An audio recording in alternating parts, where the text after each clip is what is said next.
നമസ്കാരം. മലയാളി വാർത്ത ഇൻസൈഡിലേക്ക് സ്വാഗതം. നടൻ മണിയംപിള്ള രാജു അറസ്റ്റിൽ. മണിയംപിള്ള രാജു അശ്രദ്ധമായി വാഹനമോടിച്ച് 2 യുവാക്കൾക്ക് ഗുരുതര പരിക്കുണ്ടാക്കി എന്നതാണ് കേസ്. ഇന്നലെ മണിയംപിള്ള രാജുവിന്റെ കാറിടിച്ച് 2 യുവാക്കൾ ഗുരുതരാവസ്ഥയിലായി. തിരുവനന്തപുരത്ത് വഴുതക്കാടുള്ള ട്രിവാൻഡ്രം ക്ലബിന് മുന്നിൽ വെച്ചായിരുന്നു അപകടം. അപകടത്തിന് ശേഷം മണിയംപിള്ള കാർ നിർത്താതെ മുന്നോട്ട് പോയി. സംഭവത്തിന് ശേഷം രാത്രി തന്നെ മ്യൂസിയം പോലീസ് മണിയംപിള്ള രാജുവിന്റെ ജവഹർ നഗറിലുള്ള വീട്ടിലെത്തിയിരുന്നു. ഒരു വോൾവോ കാറാണ് തന്നെ ഇടിച്ചത് എന്ന് യുവാക്കൾ മൊഴി നൽകി. അപകടത്തെ തുടർന്ന് കാറിന്റെ നമ്പർ പ്ലേറ്റ് ഇളകി വീണിരുന്നു. ഇതിനെ അടിസ്ഥാനമാക്കി നടത്തിയ അന്വേഷണത്തിലാണ് മണിയംപിള്ള രാജുവിൻ്റെതാണ് കാർ എന്ന് കണ്ടെത്തിയത്. ജീവഹാനി വരാവുന്ന തലത്തിൽ കാർ ഓടിച്ചു എന്നാണിപ്പോൾ മണിയംപിള്ള രാജുവിനെതിരെ പോലീസ് കേസെടുത്തിരിക്കുന്നത്.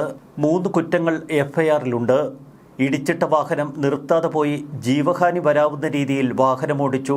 വിവരം ഉത്തരവാദിത്തപ്പെട്ടവരെ അറിയിച്ചില്ല. ഇന്നലെ ട്രിവാൻഡ്രം ക്ലബിന് മുന്നിൽ സംഭവിച്ചതെന്ത്? ആദ്യം മണിയംപിള്ള രാജു മദ്യപിച്ചിരുന്നു എന്ന് ചില മാധ്യമങ്ങൾ വാർത്ത നൽകി. മണിയംപിള്ള രാജുവിനെ കുറിച്ച് നമുക്ക് നല്ലതേ പറയാൻ കഴിയൂ. ഇന്നലത്തെ അപകടം എങ്ങനെ സംഭവിച്ചു എന്നതിന്റെ വിശദാംശങ്ങൾ പോലീസ് തിരയട്ടെ. ക്യാൻസർ ബാധിതനായിരുന്ന അദ്ദേഹം ദീർഘകാല ചികിത്സയിലായിരുന്നു. പിന്നീട് അസുഖത്തിൽ നിന്ന് മുക്തി നേടി.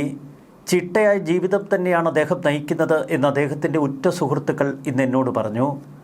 ഇപ്പോൾ മദ്യപിക്കാറേയില്ല. 10 ദിവസങ്ങൾക്ക് മുൻപ് അദ്ദേഹത്തിന് ചിക്കൻ ഗുനിയ പിടിപെട്ട് ഗുരുതരാവസ്ഥയിലായിരുന്നു. പിന്നീട് ചിക്കൻ ഗുനിയയിൽ നിന്ന് മോചിതനായി. എന്നാൽ കൈക്ക് ചെറിയ വിറയലുണ്ട്. ഈ അപകടം നടന്നതിന് തൊട്ടു പിന്നാലെ ട്രിവാൻഡ്രം ക്ലബിലെ അദ്ദേഹത്തിൻ്റെ ഒരു ഉറ്റ സുഹൃത്തിനെ അദ്ദേഹം ഫോണിൽ വിളിച്ചു. ഇങ്ങനെയൊരു അപകടമുണ്ടായി, എനിക്ക് പുറത്തിറങ്ങാൻ പോലും കഴിയാത്ത അവസ്ഥയിലാണ്, ശരീരമൊക്കെ വിറയ്ക്കുന്നുവെന്നാണ് ആ സുഹൃത്തിനോട് അദ്ദേഹം പറഞ്ഞത്. മണിയംപിള്ള രാജു തൽക്കാലം വീട്ടിൽ പോകൂ, അവിടെ ചെന്ന് മരുന്നൊക്കെ കഴിച്ച് പിന്നീട് പോലീസ് സ്റ്റേഷനിൽ എത്തിയാൽ മതി എന്ന സുഹൃത്ത് അദ്ദേഹത്തെ ഉപദേശിച്ചു. കടുത്ത ആരോഗ്യക്കുറവ് അദ്ദേഹത്തെ അലട്ടിയിരുന്നു. ചിക്കൻ ഗുനിയയ്ക്ക് ശേഷം പുറത്തിറങ്ങി കുറച്ചു നേരം നിന്നാൽ അദ്ദേഹത്തിൻ്റെ കാലുകൾ വിറയ്ക്കും. പലപ്പോഴും സൂക്ഷിച്ചാണ് അദ്ദേഹം ചുവട് വയ്ക്കുന്നത്. താഴെ വീണു പോകുമോ എന്ന ഭയം. ക്യാൻസറിൽ നിന്ന് മോചിതനായ അദ്ദേഹത്തെ വീണ്ടും ചിക്കൻ ഗുനിയ പിടികൂടിയത് അദ്ദേഹത്തിന് വലിയ ആഘാതമുണ്ടാക്കി.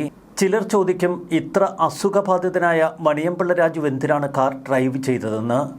എന്നാൽ കാറിൻ്റെ ഡ്രൈവിംഗ് സീറ്റിലിരുന്നാൽ വലിയ കുഴപ്പമൊന്നുമില്ല. കൃത്യതയോടെ അടുക്കും ചിട്ടയും പാലിച്ചുകൊണ്ട് പലപ്പോഴും അദ്ദേഹം കാർ ഓടിക്കുന്നത് നമുക്ക് കാണാൻ കഴിയും. പൊതുവെ ആർക്കും ഒരു ദോഷവും ചെയ്യാത്ത ഒരു നല്ല മനസ്സിനുടമ. അദ്ദേഹത്തെക്കുറിച്ച് തിരുവനന്തപുരത്തെ സുഹൃത്തുക്കൾക്ക് നല്ലത് മാത്രമേ പറയാനുള്ളൂ. രാവിലെ പതിവായി അമ്പലങ്ങളിലൊക്കെ ഒന്ന് പോകും. കരിക്കകം ക്ഷേത്രം, ശംഖുമുഖ ക്ഷേത്രം തുടങ്ങിയ ക്ഷേത്രങ്ങളിലൊക്കെ അദ്ദേഹം രാവിലെ എത്തും. ക്യാൻസർ രോഗത്തിൽ നിന്ന് മോചിതനായതിനു ശേഷം അദ്ദേഹം അങ്ങനെ പെഗ് കഴിക്കാറില്ല. മുൻപൊക്കെ നന്നായി മദ്യപിക്കുമായിരുന്നു. എന്നാൽ പിന്നീട് മദ്യപാനശീലത്തിൽ വലിയ തിരുത്തലുകൾ വരുത്തി. ആഴ്ചയിൽ 1-2 പെഗ്. സുഹൃത്തുക്കളൊക്കെ മണിയംപിള്ള രാജുവിനെക്കുറിച്ച് അന്ന് പറഞ്ഞതങ്ങനെയാണ്. എന്നാൽ പിന്നീട് അദ്ദേഹത്തെ ക്യാൻസർ രോഗം ബാധിച്ചു. ക്യാൻസറിൽ നിന്ന് മോചിതനായി എന്ന് അദ്ദേഹം വിശ്വസിക്കുന്നു. ആ ഘട്ടത്തിൽ ഇനി മദ്യപാനം തൻ്റെ ജീവിതത്തിലുണ്ടാകില്ല എന്നൊക്കെയാണ് അദ്ദേഹം സുഹൃത്തുക്കളോട് പറയുന്നത്. ഇന്നലെ ട്രിവാൻഡ്രം ക്ലബിൽ നിന്ന് അദ്ദേഹം പുറത്തേക്ക് ഇറങ്ങുമ്പോൾ ചുരുക്കത്തിൽ മദ്യപിച്ചിരുന്നില്ല എന്ന് വ്യക്തം. ട്രിവാൻഡ്രം ക്ലബിൽ നിന്ന് നേരെ പുറത്തേക്ക് ഇറങ്ങുന്നത് വഴുതക്കാട് വെള്ളയമ്പല റോഡിലേക്കാണ്. മീഡിയനൊക്കെയുള്ള നല്ല വീതിയുള്ള റോഡ്. എന്നാൽ രാത്രികാലങ്ങളിൽ അതിലൂടെ ബൈക്കുകൾ ചീറിപ്പാഞ്ഞു വരും. പലപ്പോഴും ട്രിവാൻഡ്രം ക്ലബിൽ നിന്ന് വാഹനങ്ങൾ പുറത്തേക്ക് ഇറങ്ങുമ്പോൾ വളരെ വേഗതയിലെത്തുന്ന വാഹനങ്ങൾ സഡൻ ബ്രേക്ക് ചെയ്യുന്ന കാഴ്ചയൊക്കെ കാണാറുണ്ട്. മണിയംപിള്ള രാജുവിന് അശ്രദ്ധ സംഭവിച്ചോ എന്ന് പോലീസ് വിലയിരുത്തട്ടെ. ട്രിവാൻഡ്രം ക്ലബിൻ്റെ CCTV ദൃശ്യങ്ങളിൽ നിന്ന് അത് പോലീസിന് പരിശോധിക്കാവുന്നതാണ്. നേരെ എതിരെ ചില കടകളുണ്ട്. ആ കടകളുടെ CCTVയിൽ നിന്നും ഇത്തരം ദൃശ്യങ്ങൾ കൃത്യമായി പോലീസിന് പരിശോധിക്കാം. പരിക്കേറ്റവരെ ആശുപത്രിയിലേക്ക് കൊണ്ടുപോകാൻ താൻ വിളിച്ചു പറഞ്ഞിരുന്നു എന്നാണിപ്പോൾ മണിയംപിള്ള രാജു പോലീസിന് നൽകിയ മൊഴി. തൻ്റെ കാറിൽ ഒരു ബൈക്ക് വളരെ സ്പീഡിൽ വന്നിടിക്കുകയായിരുന്നുവെന്നാണ് മണിയംപിള്ള രാജുവിൻ്റെ നിലപാട്. എന്നാൽ തങ്ങളുടെ ബൈക്കിലേക്ക് കാർ വന്നിടിക്കുകയായിരുന്നുവെന്ന് അപകടമേറ്റവർ പറയുന്നു. കാർ വന്നിടിക്കുകയും ബൈക്കിനെ നിരക്കിക്കൊണ്ടു പോവുകയും ചെയ്തുവെന്നാണ് അവരുടെ മൊഴി. താനൊരു ക്യാൻസർ രോഗിയാണ്, ഇടയ്ക്ക് ചിക്കൻ ഗുനിയയും പിടിപെട്ടിരുന്നു. രാത്രി പോലീസ് സ്റ്റേഷനിൽ വരാൻ ബുദ്ധിമുട്ടായതുകൊണ്ടാണ് വരാത്തത് എന്നാണ് മണിയംപിള്ള രാജുവിൻ്റെ നിലപാട്. വീട്ടിൽ ഭാര്യ ഒറ്റയ്ക്കേ ഉണ്ടായിരുന്നുള്ളൂ. അസുഖമൊക്കെ കഴിഞ്ഞതിൽ പിന്നെ താൻ പുറത്തിറങ്ങി യാത്ര ചെയ്യുന്നതിനോട് ഭാര്യയ്ക്ക് പോലും വലിയ യോജിപ്പില്ല. ഭാര്യ വല്ലാതെ പരിഭ്രമിക്കും. അതുകൊണ്ടാണ് രാത്രി തന്നെ താൻ വീട്ടിലെത്തിയത്. നിവേദിത് കൃഷ്ണ, സൂരജ് എന്നിവർക്കാണ് അപകടത്തിൽ പരിക്കേറ്റത്. ഗുരുതരമായ പരിക്ക് അവർക്ക് സംഭവിച്ചു. എന്നാൽ ബൈക്കിലിടിച്ച കാർ നിർത്താതെ പോയത് മണിയമ്പിള്ള രാജുവിന് വലിയ വിനയായി. മാധ്യമങ്ങൾ ഇതിന് വലിയ പ്രാധാന്യം നൽകി. ഒരു അപകടം സംഭവിച്ച് കാർ നിർത്താതെ പോകുന്നത് ഗുരുതരമായ വീഴ്ചയാണ്. മണിയമ്പിള്ള രാജുവിനെ സംബന്ധിച്ച് അദ്ദേഹത്തിൻ്റെ അസുഖവും അദ്ദേഹത്തിൻ്റെ പരിഭ്രാന്തിയും തന്നെയാണ് ഈ ഭയത്തിന് കാരണം. നിവേദിൻ്റെ കാലുകൾക്കും സൂരജിൻ്റെ നട്ടെല്ലിനും ഒടിവുണ്ട്. ഇരുവരും സ്വകാര്യ ആശുപത്രികളിൽ ചികിത്സയിൽ കഴിയുന്നു. കാറിൻ്റെ നമ്പർ പ്ലേറ്റിൽ നിന്ന് പോലീസ് രാത്രി തന്നെ സുധീർ കുമാർ രാജു എന്നാണ് കാറിൻ്റെ RC ഉടമസ്ഥൻ്റെ പേരെന്ന് കണ്ടെത്തിയിരുന്നു. ഒരു നടൻ്റെ വാഹനമാണെന്നും ഒരുപക്ഷെ അദ്ദേഹത്തിൻ്റെ ഡ്രൈവറായിരിക്കാം വാഹനം ഓടിച്ചതെന്നും സ്ഥിരീകരിക്കാത്ത വിവരങ്ങളുമുണ്ടായി. എന്നാൽ രാവിലെ മണിയമ്പിള്ള രാജു പോലീസിനെ ബന്ധപ്പെട്ട് പറഞ്ഞു താൻ തന്നെയാണ് വാഹനം ഓടിച്ചത്. സുബ്രഹ്മണ്യ ഹാളിലെ ചടങ്ങുകൾക്ക് ശേഷം വീട്ടിലേക്ക് മടങ്ങുമ്പോഴാണ് അപകടം സംഭവിച്ചത് എന്ന് മണിയമ്പിള്ള രാജു പോലീസിനോട് പറഞ്ഞു. അപകടത്തിന് പിന്നാലെ രാത്രിയിൽ Maniyanpilla Raju phone switch off ചെയ്ത നിലയിലായി. ഇത് ഏറെ പരിഭ്രാന്തികൾക്കിടവരുത്തി. പോലീസ് FIR രജിസ്റ്റർ ചെയ്യുമ്പോൾ അജ്ഞാതനായ വ്യക്തിയെന്നാണ് FIRൽ രേഖപ്പെടുത്തിയത്. ഇത് മണിയമ്പിള്ള രാജുവിനെ രക്ഷിക്കാനാണ് എന്ന തരത്തിൽ വ്യാഖ്യാനങ്ങളുമുണ്ടായി.